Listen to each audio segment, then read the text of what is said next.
En fait, pourquoi je suis aujourd'hui dans cette situation d'accompagnement? En fait, je l'ai toujours été. J'ai toujours aidé dans ma vie professionnelle. Je crois que j'ai hérité un peu de fibre familiale.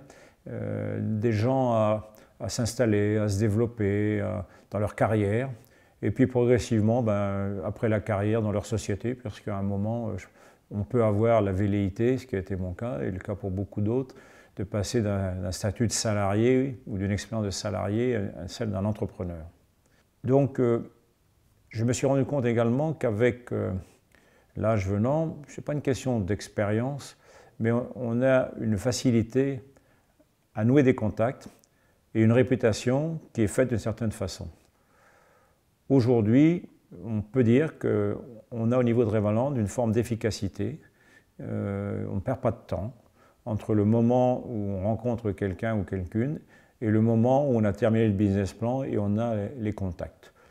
Donc c'est quand même aujourd'hui une facilité par rapport à d'autres systèmes que j'ai pu voir, extrêmement lourds. Donc Revalente, c'est une grande flexibilité et donc une volonté d'aller sur des technologies ou autres dans lesquelles nous n'avons pas de compétences techniques, ce n'est pas ce qui est nécessaire dans ce cadre-là, mais c'est une compétence d'accompagnement, une compétence à l'aide au management.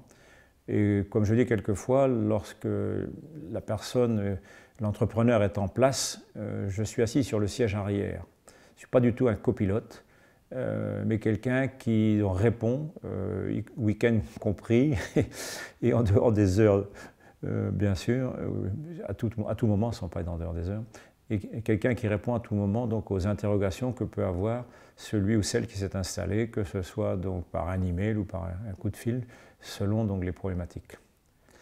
En fait, je suis quelqu'un de curieux, qui n'imagine pas que sa vie soit donc autre qu'une vie dynamique, une vie passionnelle.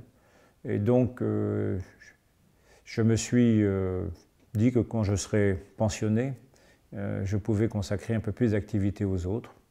Bon, je pourrais faire un peu plus de charité, mais pour le moment, je suis dans un registre dans lequel j'aide des gens à réussir. Dans un pays, dans un contexte qui n'est pas forcément le plus facile pour ça. On trouve quand même beaucoup encore d'entrepreneurs, fort heureusement, et de gens qui ont envie de sauter ce pas.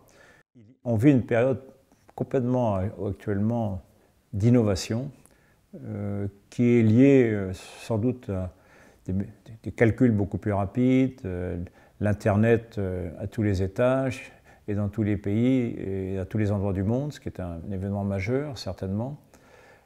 Et donc aujourd'hui, on sent bien qu'on peut faire des choses complètement nouvelles qui se développent à une vitesse très grande, sans aller dans les excès qu'on a pu voir au niveau de constitution de bulles, et que des gens qui ont des bonnes idées, en 1 an, en 2 ans, en 3 ans, peuvent réussir des choses qu'on mettait plutôt 10, 20 ou 30 ans à réaliser précédemment. Et ça à titre personnel, ça m'intéresse beaucoup. Et je pense que c'est extrêmement motivant que d'aider quelqu'un qui a la bonne idée à la transformer et à réussir.